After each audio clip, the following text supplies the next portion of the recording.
बदनसीबी है कि अपने हाथ से अपने घर को आग लगा दी गई। चेयरमैन पीटीआई ने इन लोगों पर इत्माद किया जिन पर नहीं करना चाहिए था। वो खुद को बंद गली में ले गए, इन्हें पार्टी सरबराही छोड़नी पड़ गई और इंतखाबात प्लेट पर रखकर नवाज शरीफ को दे दिए गए। निजी टीवी चैनल के प्रोग्राम में बात करते हुए तहरीक इंसाफ के मुनहरफ रहनुमा फैसल वाडा का कहना था, चेयरमैन पीटीआई ही तहरीक इंसाफ है और तहरीक इंसाफ ही चेयरमैन पीटीआई हैं। इनकी क़यादत में पूरी पार्टी मुत्तहिद थी, लेकिन अब बहुत सारे धड़ों में तकसीम हो चुकी है। इमरान खान ने इन लोगों पर इत्माद किया जिन पर नहीं करना चाहिए था।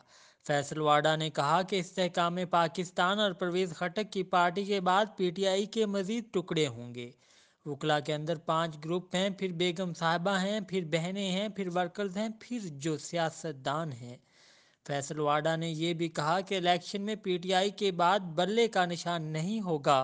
फैसल वाडा का कहना था, इनमें से कुछ अपनी जमातें बनाएंगे, कुछ दूसरी जमातों में चले जाएंगे। पीटीआई दौर में वजीर रहने वाले फैसल वाडा का कहना था, इमरान खान डील का इंतज़ार कर रहे हैं, लेकिन इन्हें कोई डील ऑफर नहीं की जा रही।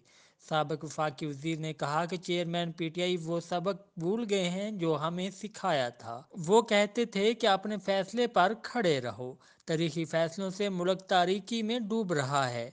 नौजवानों की सरबराही 80 साल शख्स नहीं कर सकता। फैसल वाडा ने कहा कि 9 मई को गोली चलती तो कहा जाता कि अपने लोगों पर गोली चलाई गई। 9 मई के वाक़यात से मुल्क में बदअमनी पैदा होनी थी, लेकिन अदारों ने तहम्मुल का मुजाहरा किया। इस तहम्मुल को कमज़ोरी नहीं समझना चाहिए था।